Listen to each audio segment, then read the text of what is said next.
আমরা এই পর্যায়ে ক্যান্সেলেশন অফ দ্য লাইসেন্স এটি আমাদের আন্ডার সেকশন 7 কভার করছে রিজন ফর রিভোকিং এ লাইসেন্স।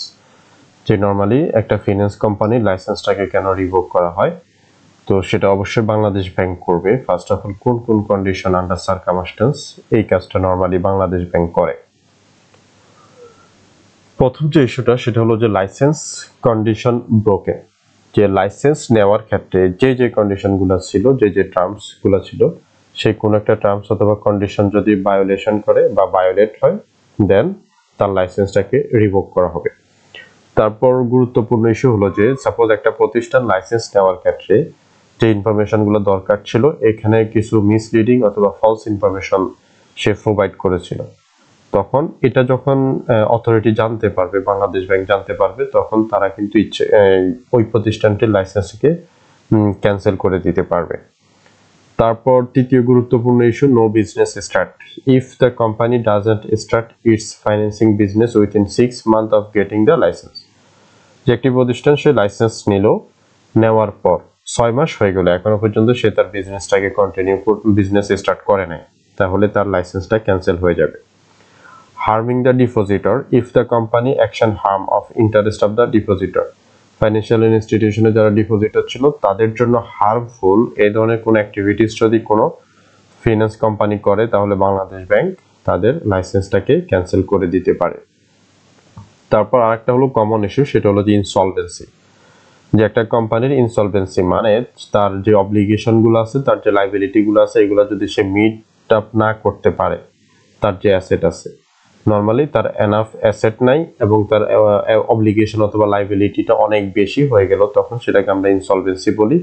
আর এই ধরনের ইনসলভেন্সি সিচুয়েশনে যখন চলে যাবে, তখন কোম্পানির লাইসেন্স ক্যান্সেল করে দেওয়া হবে।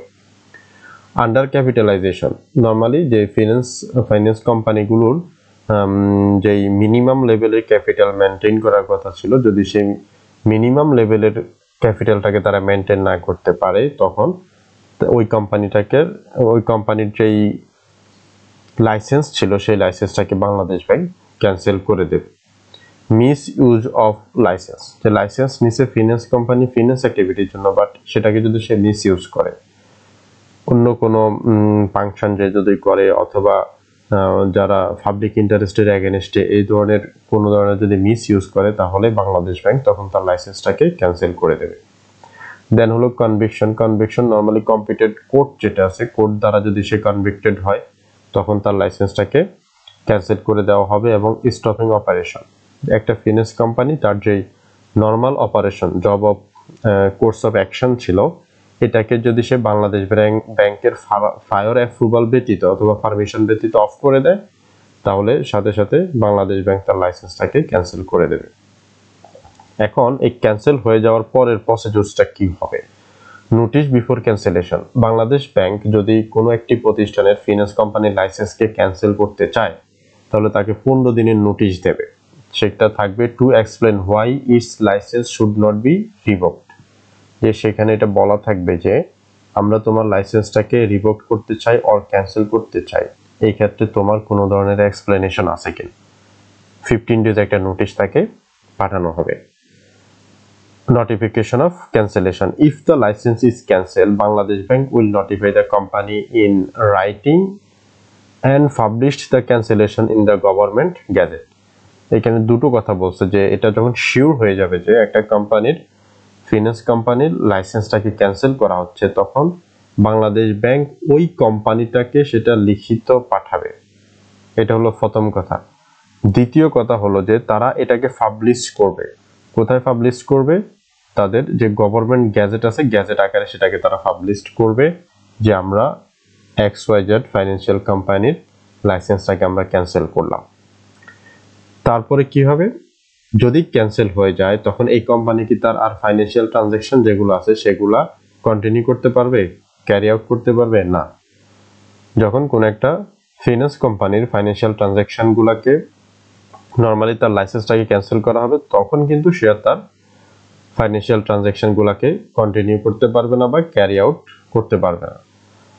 এখন কি করতে পারবে? নরমালি তার যে অ্যাডমিনিস্ট্রেটিভ যে টাস্কগুলো আছে, তবে সেটা অবশ্যই বাংলাদেশ ব্যাংকের ফায়ার অ্যাপ্রুভাল লাগবে। with prior approval from Bangladesh Bank the company can only perform administrative task তাহলে এখান থেকে দুটো জিনিস ক্লিয়ার যে একটা ফিনান্স কোম্পানি যখন লাইসেন্সটা ক্যান্সেল করে দেওয়া হলো তখন সে আর কোনো ধরনের ফাইন্যান্সিয়াল ট্রানজাকশন করতে পারবে না বাট সে শুধুমাত্র তার যে অ্যাডমিনিস্ট্রেটিভ টাস্কগুলো আছে সেগুলো পারফর্ম করতে পারবে তবে সেক্ষেত্রে অবশ্যই তাকে বাংলাদেশ ব্যাংকের প্রায়র অ্যাপ্রুভাল নিতে হবে এখন এখান থেকে একটা ইম্পর্টেন্ট ইস্যু থাকে এই যে এই লাইনটা যে সাপোজ কোন একটি ফাইন্যান্সিয়াল কোম্পানির লাইসেন্সটাকে ক্যান্সেল করা হলো বাট ওই কোম্পানিতে যারা ডেপোজিটর ছিল যারা ক্রেডিটর ছিল তাদের তো ক্লেম আছে তাদের তো রাইটস আছে সেটার কি হবে তো একটা কোম্পানি যখন নরমালি তার লাইসেন্সটাকে ক্যান্সেল করে দেবে তখন তার এগেইনস্টে যে ক্লেম থাকবে অথবা রাইটস থাকবে অথবা তার যদি অন্য কোনো পার্সনের এগেইনস্টে কোনো ধরনের ক্লেম থাকে সেটাতে কোনো ধরনের এফেক্ট আসবে না সেটা যেভাবে আছে এভাবেই থাকবে ডাজ নট